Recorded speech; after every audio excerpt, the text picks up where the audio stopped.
Amén. Damos gloria a Dios por este día que Él nos da de adorarle a Él. Y 86 años le he servido y Él no me ha hecho ningún mal. ¿Cómo entonces puedo blasfemar contra mi Rey y mi Salvador?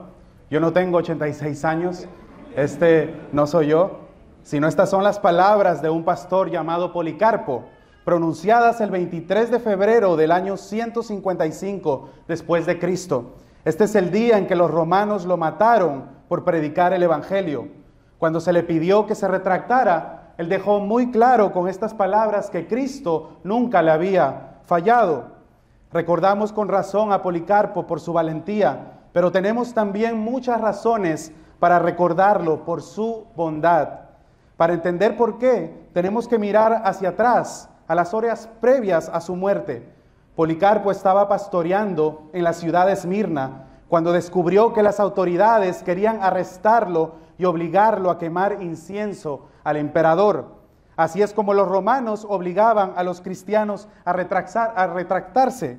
Quemar incienso se consideraba un acto de adoración. Imagínese, a Policarpo se le da la opción de simplemente quemar incienso y eso lo hubiera dejado libre, pero él se mantuvo firme porque él no quería adorar al emperador, él solamente rendía adoración a Cristo. El pastor Policarpo esperaba quedarse en la ciudad y esperar a que llegara la policía, pero los miembros de su iglesia lo persuadieron de huir a una villa en el campo. Él fue y oró, no solo por sí mismo, sino por las iglesias de todo el mundo, como era su costumbre. Los soldados lo localizaron un viernes por la noche, ayudados por un granjero a quien habían torturado. Al recibir el aviso de su llegada, el pastor podría haber escapado, pero en lugar de huir por una ventana, hizo algo totalmente extraordinario, algo totalmente inesperado. Policarpo fue bondadoso con sus enemigos, y esto es lo que se lee de la historia de Policarpo. En cuanto los escuchó llegar a estos soldados, bajó y charló con ellos, y todos los presentes quedaron impresionados por su edad y su tranquilidad, y sorprendidos de que el arresto de un hombre tan anciano pudiera ser tan urgente. A pesar de lo avanzado de la hora, Policarpo ordenó inmediatamente que se le diera toda la comida y bebida que quisieran, y luego preguntó si se le podría permitir una hora para orar sin interrupciones. Imagínense darle alimento a aquellos que lo iban a arrestar y después llevarlo a la hoguera para que muriera quemado. Y él se convirtió así en el primer mártir de la historia de los que conocemos, aparte, claro, de los que vemos en las Escrituras, pero esto pasó en el año 155 después de Cristo. Esto que Policarpo hizo, mis hermanos, fue un gran acto de bondad. Él no tenía que hacer esto por los soldados, pero él lo hizo.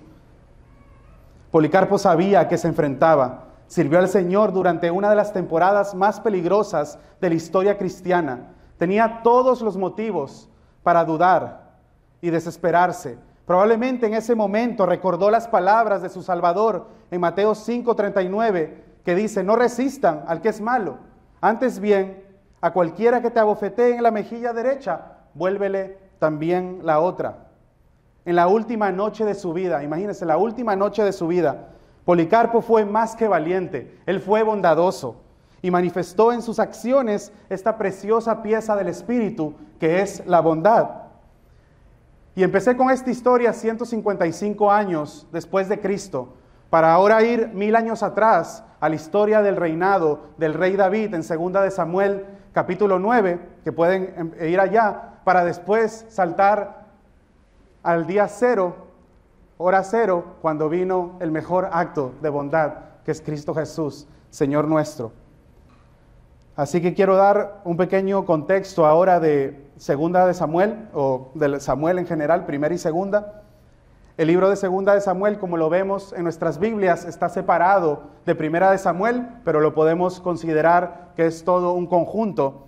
Y en estos libros, el escritor bíblico principalmente se centra en 3 líderes de Israel, los más prominentes de la época. ¿Quiénes son? Son Samuel, son Saúl y David.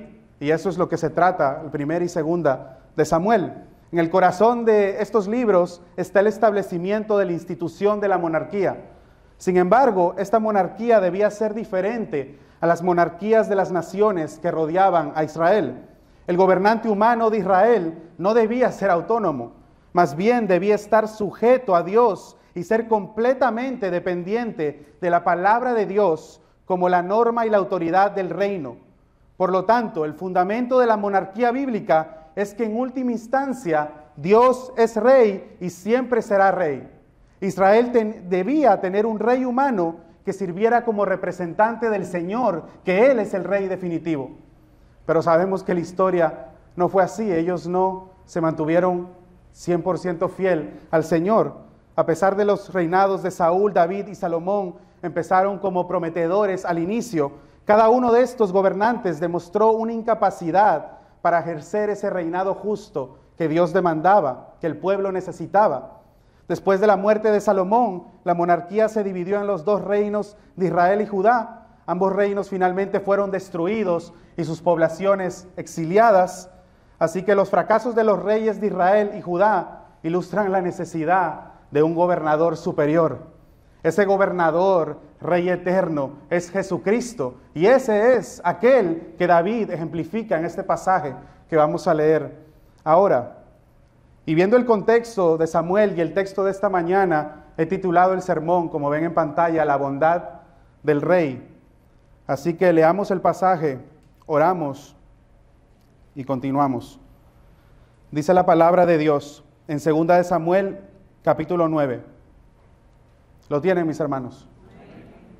Entonces David dijo: ¿hay todavía alguien que haya quedado de la casa de Saúl para que yo le muestre bondad por amor a Jonatán? Y había un siervo de la casa de Saúl que se llamaba Siba, y lo llamaron ante David. Y el rey le dijo: ¿eres tú, Siba? Su servidor, respondió él. Y el rey le preguntó: ¿no queda aún alguien de la casa de Saúl a quien yo pueda mostrar la bondad de Dios? Y Siba respondió al rey: aún queda un hijo de Jonatán, lisiado de ambos pies. ¿Dónde está él?, le preguntó el rey.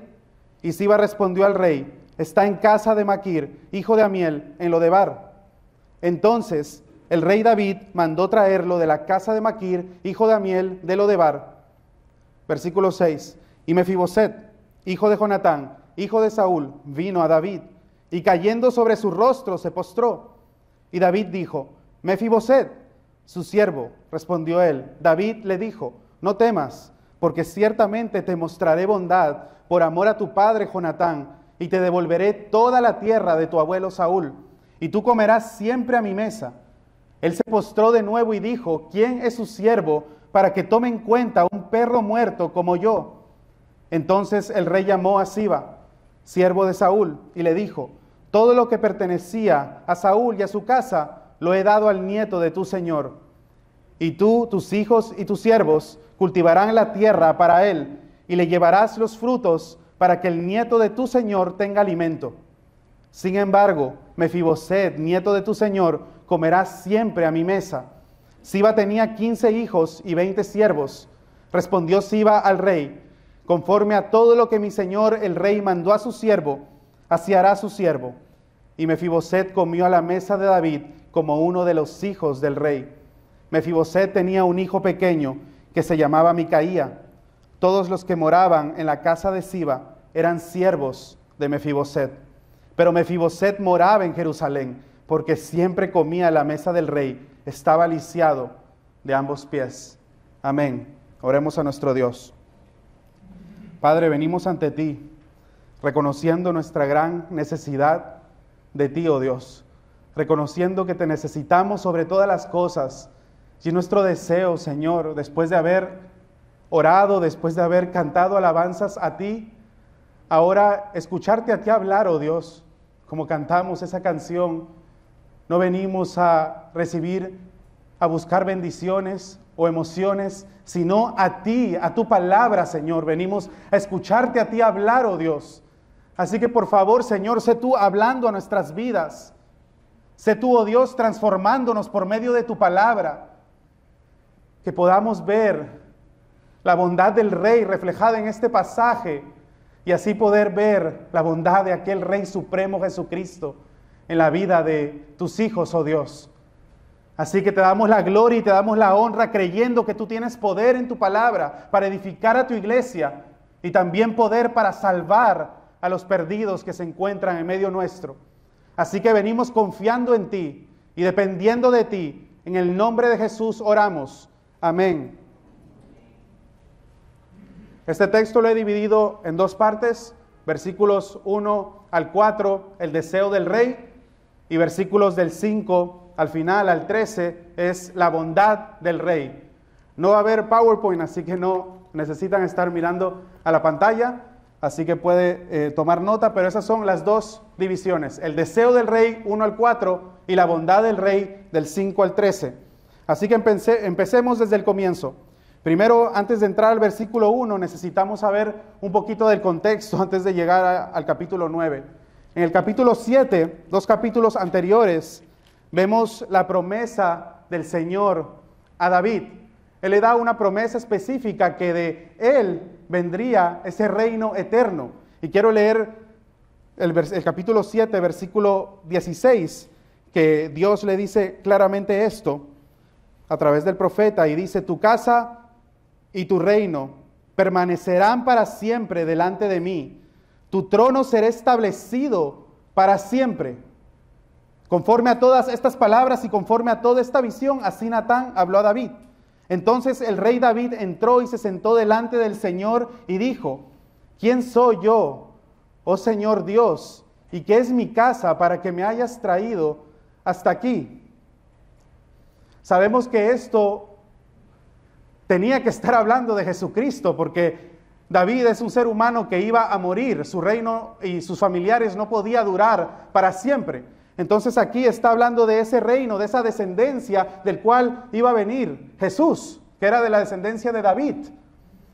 Así que eso es lo primero que tenemos que entender, y eso nos va a llevar a poder entender mejor el capítulo 9, porque ahora David ha experimentado una gran bondad de Dios. Al Dios haber escogido a su familia para que de ahí venga el Cristo. Esa era una gran bondad que Dios le había mostrado y le había dado. Esta era una promesa clara y precisa que Dios le hizo a David por pura gracia. No es algo que David merecía, sino solo porque a Dios le plació. Era porque a Dios le plació darle esa promesa. Después en el capítulo 8 vemos las victorias de David, y ahí el último, o mejor dicho, en la parte baja del versículo 14, dice, del capítulo 8, y el Señor daba la victoria a David donde quiera que iba. Era el Señor que le daba la victoria a David donde quiera que él iba. Él no se ganaba esa victoria por sus propias fuerzas. Este es el segundo acto de bondad, aquí 2 capítulos anteriores, que David ha recibido de parte del mismo Dios. Primero, que de su familia fue escogida para que venga el Cristo, y segundo, que el Señor le placía darle las victorias para que su reinado continúe siendo establecido. David experimentó la bondad de Dios de estas dos maneras.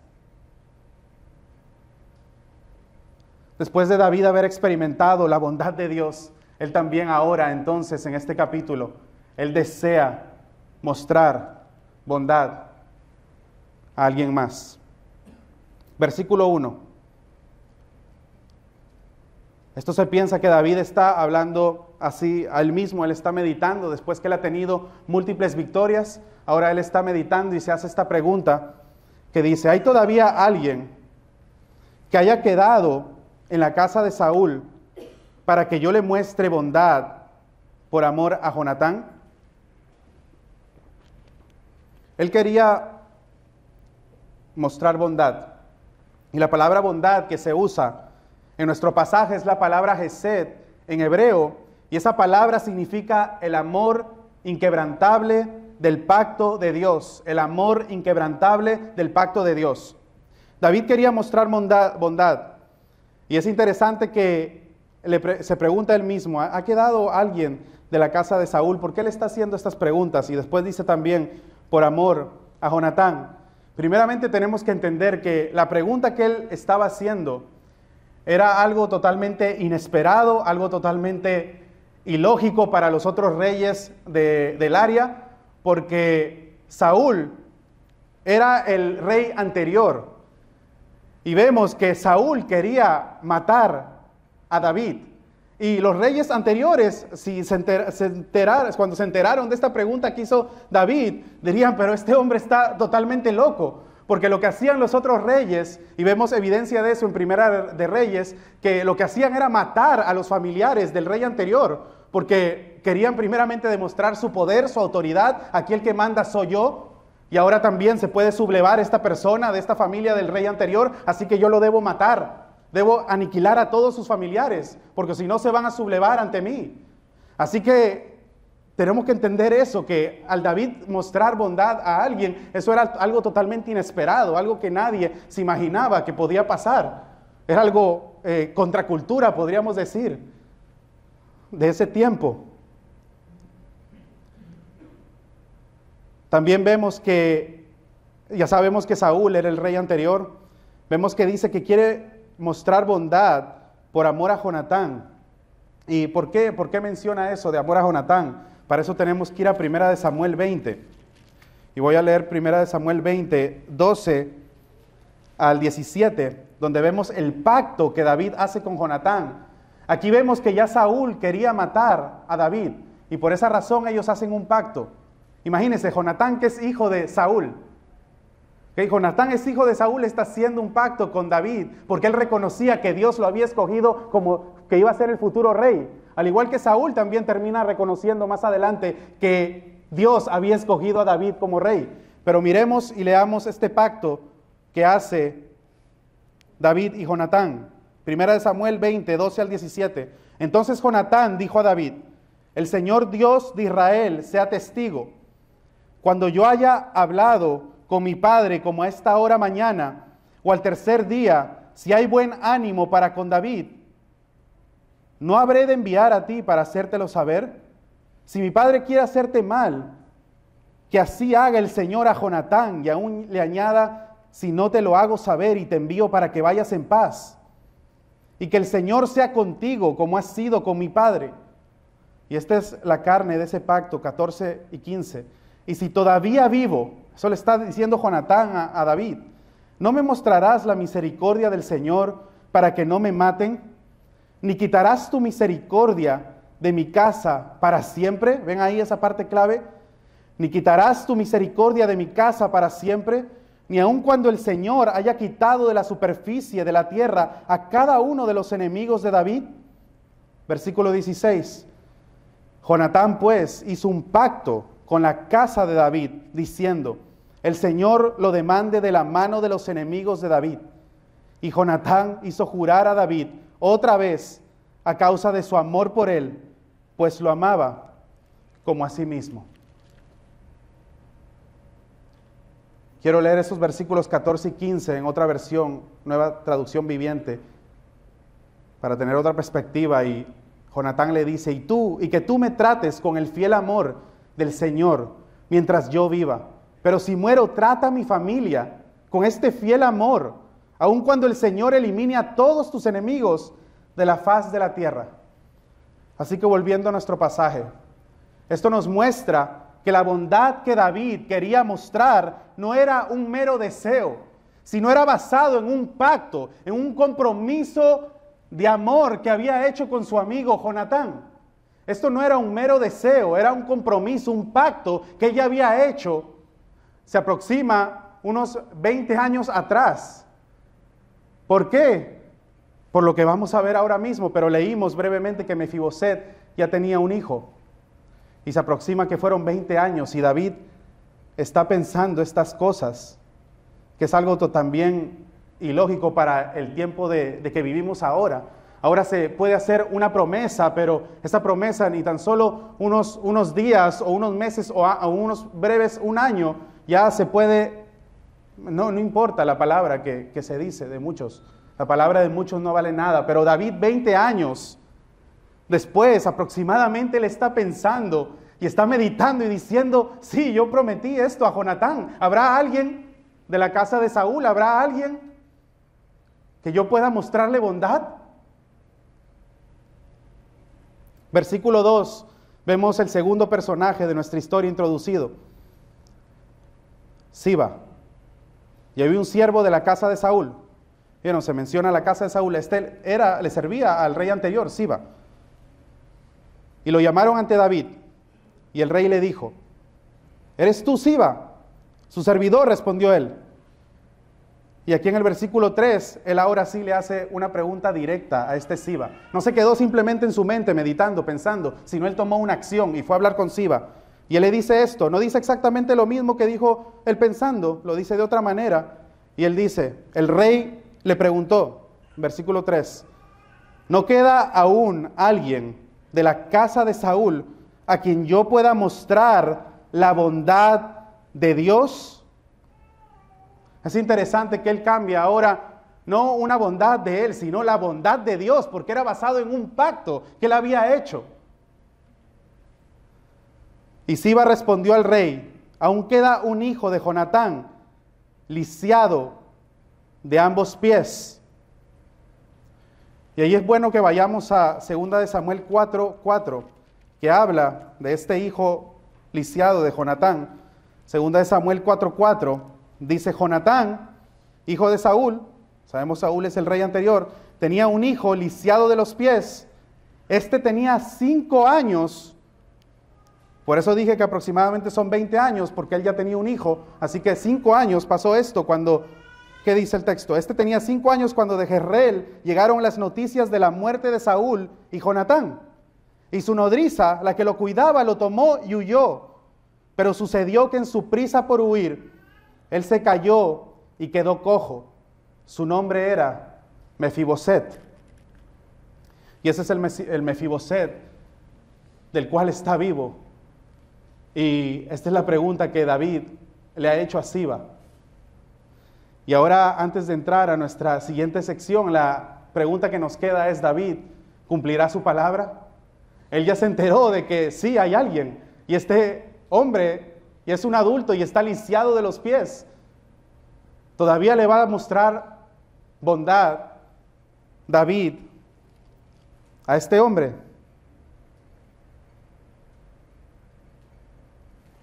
Versículo 5 o el 4 dice: ¿dónde está él?, le preguntó el rey. Y Siba respondió al rey: está en casa de Maquir, hijo de Amiel, en Lodebar. ¿Y qué hace el rey?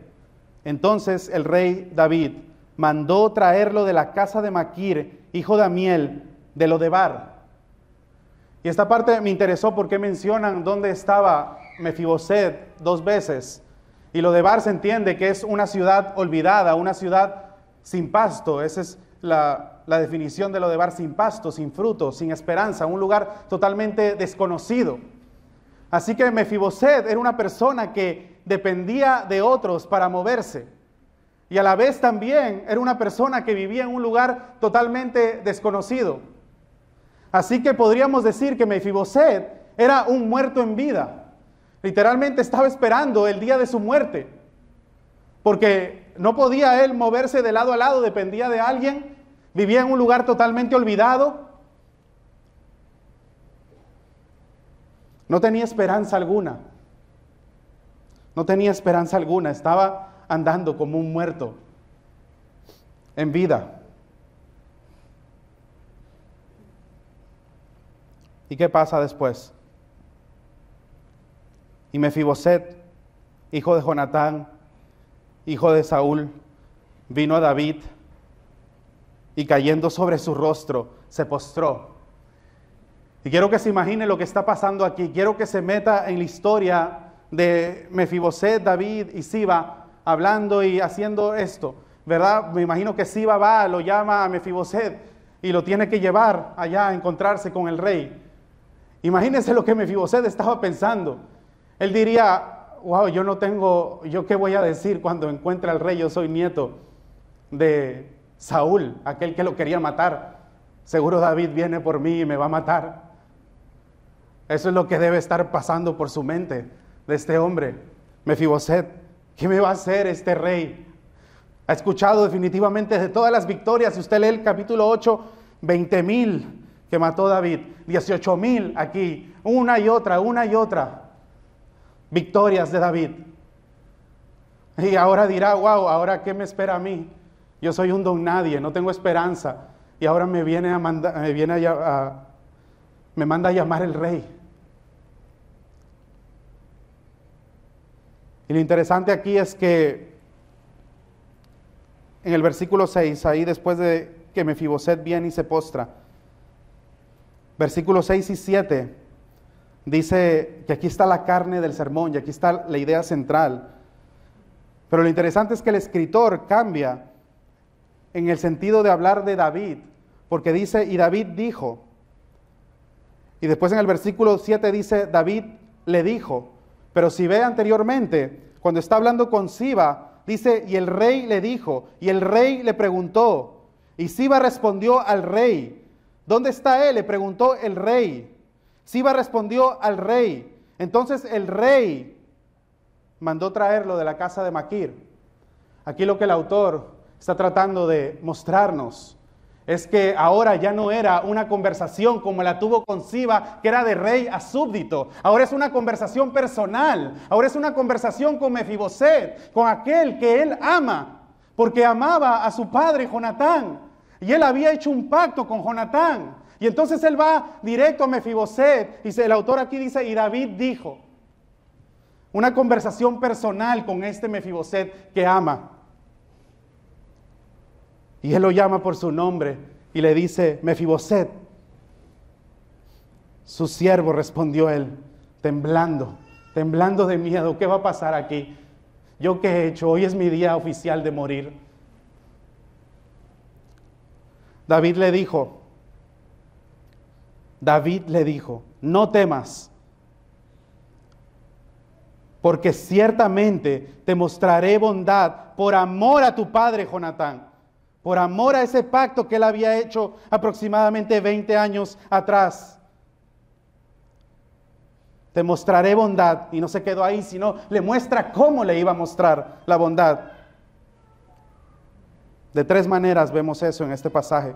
Primero, te devolveré toda la tierra de tu abuelo Saúl.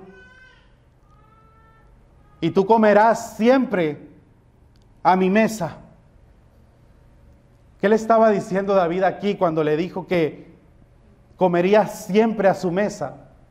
Esto es otra forma de decirle que él lo estaba invitando a ser parte de su familia. Él lo estaba adoptando como a uno de sus hijos. Él iba a ser parte de su familia. Y recuerden, Mefiboset estaba lisiado. Él no iba a ser una persona fácil de lidiar. Él no iba a ser una persona que él dependía de otros. Y así todo, David mantiene su promesa. Y él le dice, yo te devolveré toda la tierra de tu abuelo Saúl, y tú comerás siempre a mi mesa. Y recuerden, hacer estas cosas era totalmente inesperado, totalmente loco. David tenía todo el derecho de matar a Mefiboset. A la misma vez podríamos decir que él pudo llamarlo y ver que estaba lisiado, o enterarse que estaba lisiado. Hubiera podido ser suficiente que le muestre misericordia, y misericordia es diferente a bondad, porque misericordia hubiera sido que él no le hubiera dado lo que merecía, que era la muerte. Él simplemente hubiera dicho, mira, ¿sabes qué, Siba? Déjalo ahí en Lodebar, que se termine de morir. Yo le prometí a Jonatán total que no iba a matar a nadie, que entonces como déjalo ahí nada más. Y le vamos a dar una tierrita por ahí y eso, pero déjalo tranquilo. Eso hubiera sido suficiente. Eso hubiera sido misericordia que David le hubiera dado a Mefiboset. Pero él va más allá. Él lo invita a su mesa, él lo invita a su casa. Él lo adopta como su hijo. Y miren la actitud de Mefiboset también. Dice que él se postra de nuevo. Y él no dice, wow, qué bueno David que te diste cuenta. Yo soy nieto de Saúl, aquel que te quería matar, aquel que era más poderoso que tú. Él no dice eso. Él tampoco viene y dice, wow, qué bueno que te acordaste 20 años después de ya todo lo que he pasado. Te acordaste de mí 20 años después. No, sino que él dice, ¿quién es su siervo para que tome en cuenta a un perro muerto como yo? como le dije anteriormente, él se consideraba un muerto en vida. Él se consideraba literalmente un perro muerto, una escoria, no valía para nada. Él simplemente estaba esperando ese día de su muerte física. La vida de Mefiboset cambió en un minuto, en un segundo, literalmente. Él se esperaba morir. Y ahí David le dice estas cosas. ¿Quién es su siervo para que tome en cuenta a un perro muerto como yo? Y después versículos 9 al 13 vemos que David le da la tercera cosa. Primero era las tierras de Saúl, su abuelo. Después vemos que lo invita a su casa, lo adopta como su hijo y hasta le da también, como él no podía moverse, le da un equipo de gestión, un equipo que manejaría sus tierras. Porque le dice ahí, y tú y tus hijos y tus siervos cultivarán la tierra para él, versículo 10, y le llevarás los frutos para que el nieto de tu señor tenga alimento. Así que también le da un equipo de gestión para que trabajen la tierra que le había devuelto. Y nuevamente vemos la conversación entre el rey y el súbdito Siba, donde él le cuenta lo que le ha dicho a Mefiboset. Él se va a sentar a mi mesa, él va a estar conmigo. Menciona también que Mefiboset, versículo 12, tenía un hijo pequeño que se llamaba Micaía, así que el hijo también va a la casa de David. Pero Mefiboset, versículo 13, moraba en Jerusalén, salió de un lugar totalmente desconocido, Lodebar, a Jerusalén, la ciudad del pueblo de Dios, porque siempre comía a la mesa del rey. Y el autor nos quiere demostrar nuevamente que él estaba lisiado de ambos pies. Esto no iba a ser un juego, esta decisión que tomó David. Esta persona era dependiente, pero él siempre comía a la mesa del rey. David lo invitó a ser uno de sus hijos, lo adoptó como sus hijos. David fue sumamente bondadoso con Mefiboset. Y la pregunta que tenemos que hacernos es, ¿a quién nos parecemos en esta historia? Porque alguien podría pararse aquí y decirte, tú tienes que ser como David. Tú tienes que ser como David, tienes que ser bondadoso, tienes que hacer esto, el otro. Pero no, mis hermanos y amigos, aquel a quien nos parecemos en esta historia es a Mefiboset. Ese eres tú y yo. Ese éramos tú y yo. Y probablemente tú puedes decir, pero Diego, yo no estoy lisiado de los pies, yo no estoy cojo, yo puedo caminar. Eso es cierto, en esa parte probablemente no te parezcas a Mefiboset en lo físico, pero lo que representa eso es que tú no tienes las fuerzas, ni tienes las habilidades para entrar en la presencia del Rey de Reyes y Señor de Señores, Jesucristo. Estamos incapacitados de ir delante de la presencia de Dios en nuestras propias fuerzas o con nuestras propias obras o habilidades. Así que tú y yo, aunque te duela, nos parecemos a Mefiboset. Y voy a decir en algo más que nos parecemos también. Si ven la respuesta que dice Mefiboset, ¿quién es su siervo para que tome en cuenta a un perro muerto como yo? Tú y yo también somos como perros muertos. Éramos personas totalmente sin esperanza, destinados para que Dios nos coja y nos lance al lago de fuego, al infierno, por cada uno de nuestros pecados, por cada una de nuestras ofensas, por no darle la gloria a Él, al único que se la merece. Nosotros no teníamos esperanza y no había forma que nosotros podíamos ir delante del rey. Nosotros merecíamos la muerte, así como Mefiboset, Saúl, merecía la muerte.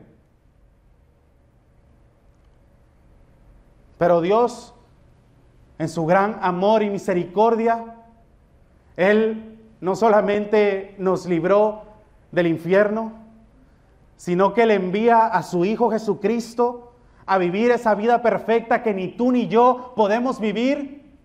Y Él viviendo esa vida perfecta, Él va a la cruz y muere maldito. Él es condenado en esa cruz por pecadores como tú y como yo.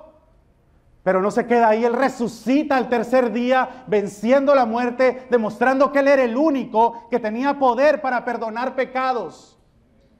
Jesucristo, el Rey de Reyes, muere y es sepultado y se levanta al tercer día. Jesucristo ha resucitado, Él está vivo, Él reina. Y Él después a cada uno de nosotros que estamos en Cristo, Él nos llama por nuestro nombre. En el sentido que Él no viene como un juez, en el caso de David como un rey a súbdito, no un juez, aquel que va a ser juzgado, sino Él ahora viene como padre. Así como David se le acercó a Mefiboset, simplemente como David, Él viene como padre a hijo y nos llama y nos invita a ser parte de su familia y nos hace, mejor dicho, parte de su familia, nos adopta como sus hijos. Eso es lo que hace Dios por perros muertos, pecadores merecedores de la justa y santa ira de Dios. Es solamente su gracia, su misericordia, su gran bondad que envía a su Hijo para darnos vida eterna. Aquellos que nos arrepentimos de nuestros pecados y ponemos nuestra fe en Jesucristo, Él da vida eterna si tú dependes de Él y confías de Él y reconoces que no tienes fuerzas en ti mismo. Venir así como Mefiboset delante de Dios y Él te dará vida y vida eterna.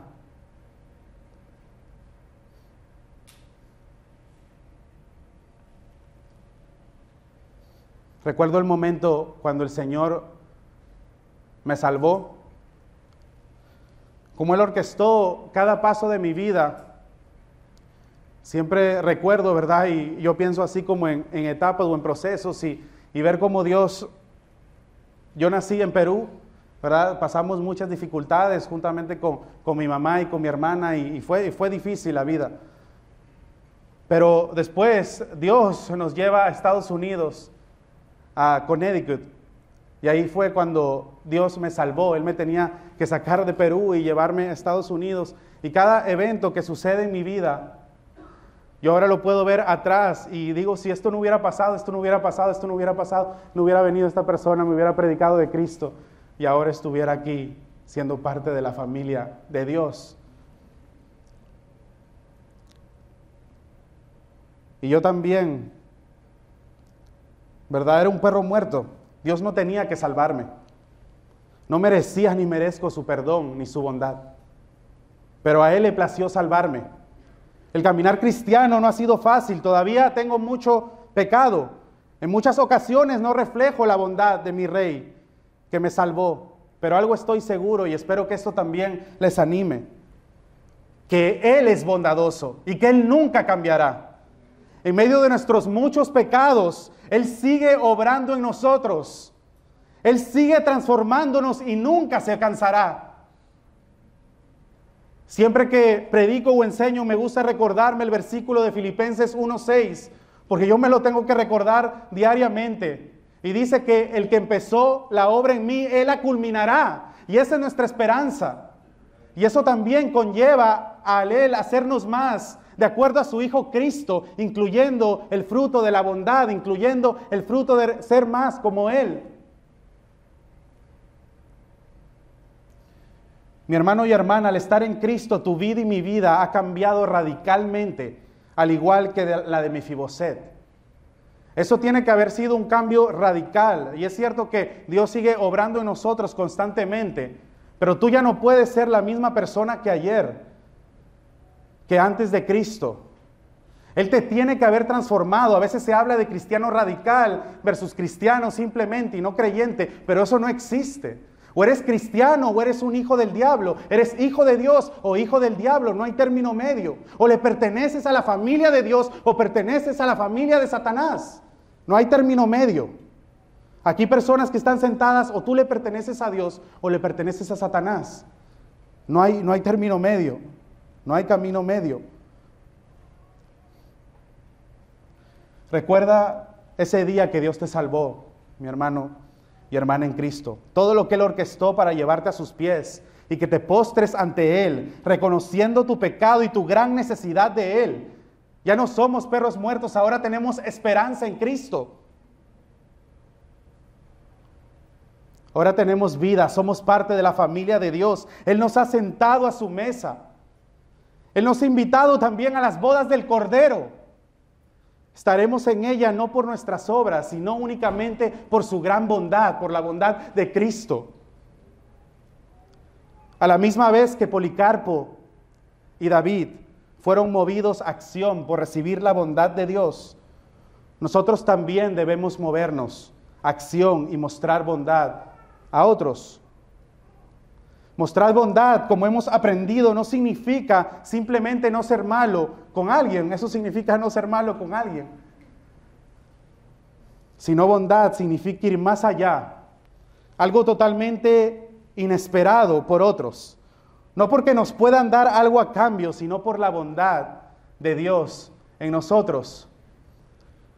Y hace 2 días experimentamos, mi esposa y yo, un gran acto de bondad que quiero compartirlo ahora, que fue cuando nosotros, como sabes, estamos en proceso de salir para el campo misionero, pero por diferentes razones, ¿verdad? No nos vamos a ir en la fecha que teníamos predeterminado salir.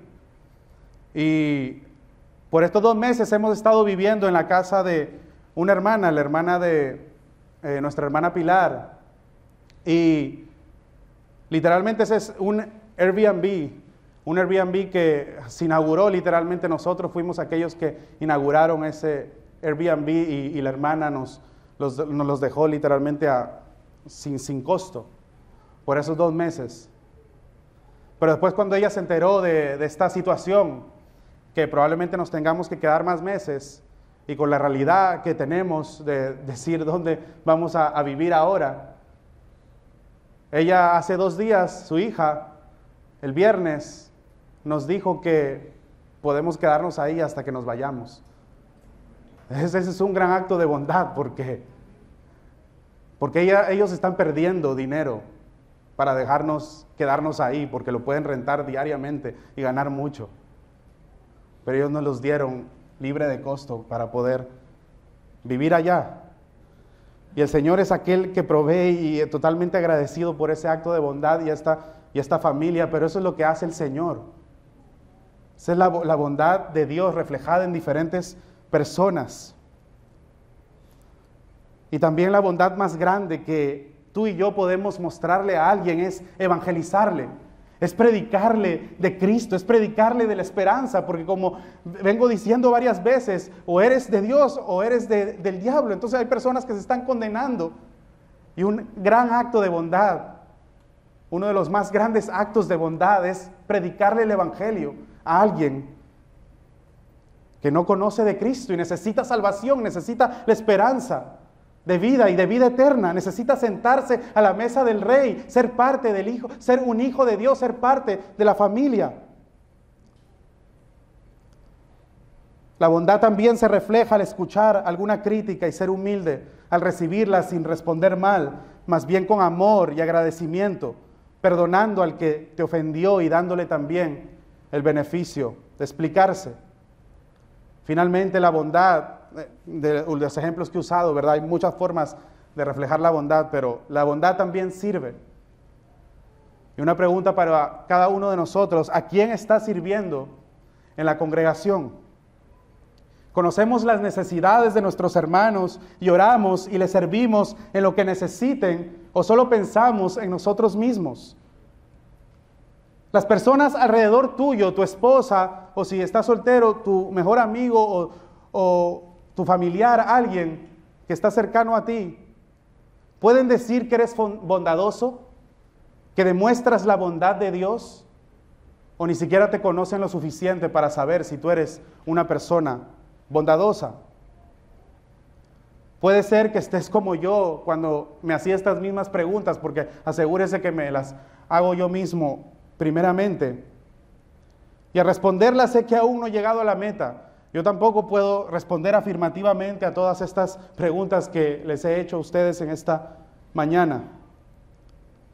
No soy bondadoso todo el tiempo, pero como dije y les recuerdo nuevamente, algo sí estoy seguro, y es que mi Rey es bondadoso. Él es aquel que seguirá transformándonos. Él es aquel que nos seguirá haciendo más a la imagen de Él. Él nos hará personas que reflejen su carácter, incluyendo la bondad. Sin embargo, amigos, si hoy te encuentras aquí, necesitas arrepentirte y poner tu fe en Cristo. Necesitas dejar de decir, y probablemente cuando yo dije estas palabras de perro muerto, a ti te afectaron, porque tú puedes decir, yo no soy un perro muerto, yo tengo mi destino en mis manos, o yo tengo el control de mi vida, yo sé lo que tengo que hacer, yo soy una buena persona. Primeramente, no hay ninguna buena persona. Si ves en Romanos 3, no hay ninguno bueno. Todos desean el mal, todos hemos pecado y múltiples veces, de diferentes maneras, ya sea de pensamiento, de palabra o de acción. Dice la palabra que si tú odias a alguien, es lo mismo que asesinato. Así que probablemente todos nosotros hemos odiado a alguien y entonces somos asesinos delante de Dios, fuera de Cristo. Así que tú no puedes venir a decir que eres buena persona. Tú tienes que decir, como Mefiboset, soy un perro muerto, sálvame, oh Dios, ten misericordia de mí, dame vida eterna, o si no yo perezco. Así que responde hoy es el día de salvación, arrepiéntete de tus pecados, pon tu fe en Cristo, o morirás y perecerás. Si sales de esta puerta y no estás en Cristo, tu vida no está contada, algo puede pasar, Dios no quiera, pero si pasa algo, serás lanzado al lago de fuego. Y no voy a aguar nunca este mensaje, porque esto es lo que la palabra del Señor dice. Arrepiéntete.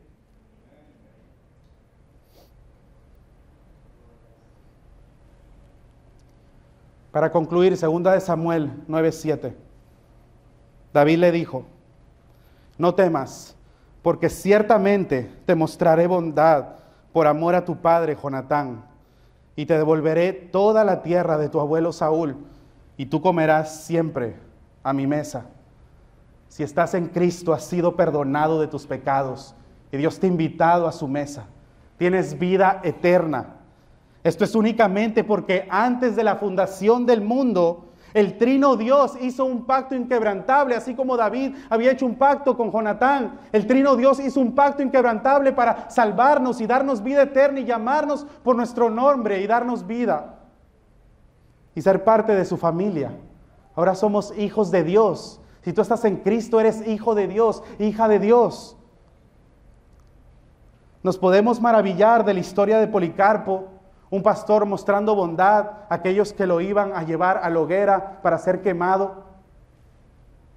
Podemos maravillarnos y decir, wow, qué gran acto de bondad de Policarpo. Gloria a Dios por hombres como Policarpo.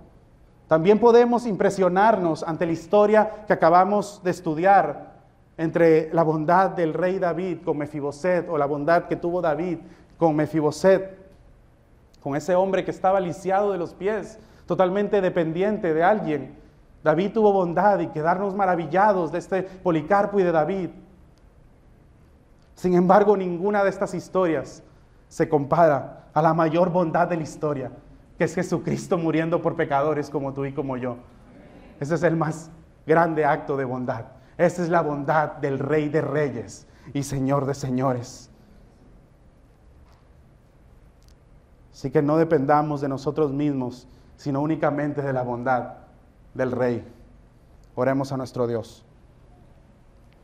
Padre, venimos ante ti, reconociendo que sin Cristo estábamos como Mefiboset, sin esperanza, en un lugar totalmente desconocido, un lugar sin fruto, un lugar perdidos, totalmente perdidos. Señor, pero a ti te plació. A ti te plació salvarnos y darnos vida eterna. Al atraernos hacia ti, Señor, no es que nosotros te buscamos primeramente en nuestras fuerzas. Nosotros estábamos en el sentido espiritual lisiados de nuestros pies. Nuestro corazón estaba lisiado, era incapaz de conocer al Salvador. Pero tú, oh Dios, te acercaste, no como juez, sino como Padre, y nos llamaste por cada uno de nuestros nombres, para darnos vida y vida eterna. Tú fuiste bondadoso con nosotros. Ahora, Señor, mientras nos preparamos para cantar la siguiente canción, mi alma te canta. Oh Dios, te ruego que tú puedas ponernos como si fuéramos Mefiboset, imaginarnos, como me imaginaba estas semanas, cómo Mefiboset cantaría esta canción. Al haber escuchado lo que David le dice en el versículo 7. Oh Señor, que podamos reconocer no solamente y verlo en Mefiboset, sino que también, Señor, nosotros pensemos en nosotros mismos, en cómo tú obraste en nosotros y nos mostraste esa gran bondad en Cristo. Así que Dios, te ruego que podamos cantar con todo nuestro gozo, con todo nuestro corazón, como dice parte de la canción. Tú por mi nombre me has llamado, me apartaste de lo malo, me sacaste de lo de Bar, me sacaste de ese mundo perdido. La vida nueva tú me has dado, mi corazón fue transformado. Eres mi dueño, a ti te sigo, mi alma te alaba y no callará. Canto con gozo de tu gran bondad. En el nombre de Jesús oramos. Amén.